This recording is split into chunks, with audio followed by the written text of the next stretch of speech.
Hello friends, in the last class we discussed about the pump characteristics curve, main characteristics curve and constant efficiency curve.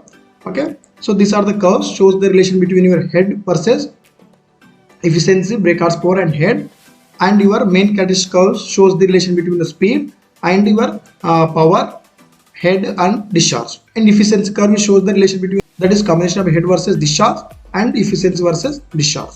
So in this session we will discuss about the pump performance curve. Suppose when you change the speed of the pump, okay, what will happen? Okay, if that is the tell us the pump performance, that is will deal with the, it's called affinity law or similarity law.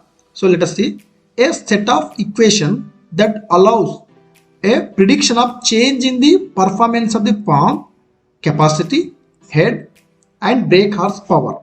As result, slight change in your pump speed or impeller speed or diameter of your impeller, or in some time both impeller diameter and speed both. That is, what is the meaning of this? If you are changing your, this is the initial speed of your impeller, assuming N1, and you are changing the speed of this impeller N2. Suppose, okay, N1, like that is your rotation speed 1000 rpm. Now you are changing speed of this impeller to 1200 rpm. So in this condition, initial discharge is Q1 and initial head is H1 and initial power consumption is P1. So if you are changing the speed of N2, so what is the Q change in Q2 and H2 and P2? So the variation of this we will study. So that is called a set of equations. So this will perform when the pumps are in similar condition. Okay, that means this both pump, okay, efficiency of these pumps are should be same. Okay, they should not be vary, only vary in the head and your brake horsepower. That is the most important.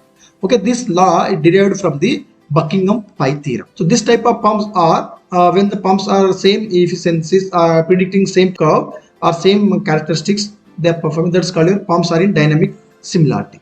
Okay, for a specific speed, the pumps are should be in geometrically similar. Okay, that is, don't confuse. When slight change in your speed of your impeller, that is your case 1.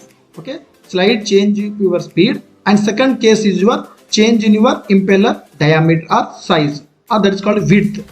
Okay, that is case 2. Now here, as I discussed in the main characteristics curve, we know Q directly proportional to N and H directly proportional to N square, and brake horsepower is directly proportional to cube of your speed.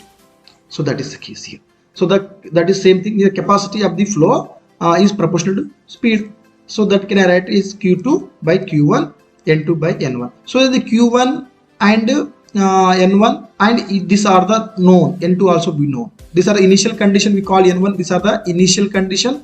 These are the change in speed. Change in the speed. So what is the happening in the discharge we are predicting here? So that is similar way in the terms of your width or diameter.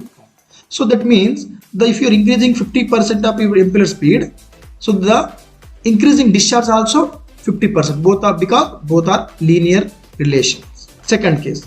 Now the head or pressure or head is directly proportional to square of your pump speed. This is same way you can write the H2, this change in, you should predict this after the speed increasing or reducing. This is, and in terms of your width and diameter. So here the 50% of your increasing speed of the impeller, and the head is increases 1.5 square. That means the initial speed or that is 100, and now you added 50% increases. So that is your 150, or that is nothing but 1.5. So this is because R square. So this is increasing 1.5 square. Next one is your power. So this also be cube of your speed.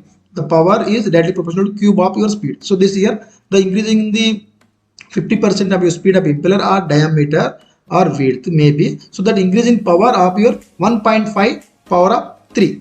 That is your cube of 1.3. So this is the most important concept. Every time they will ask this relation. Okay, this relation. And in the net they ask 50% change in the impeller. What is the increasing the discharge? That is 50%. Suppose increasing the 50%, what is the increasing in the power? That is 1.5 power of 3. So these are the most important values you should remember.